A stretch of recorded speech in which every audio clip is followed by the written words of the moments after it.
చక్కని సీతకి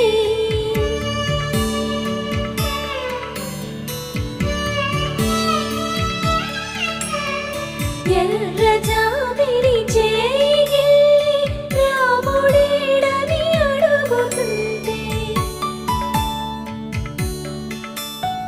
చూడలేదని పెదవి చెప్పే చెప్పలేమని కనులు చెప్పే నల్ల పూస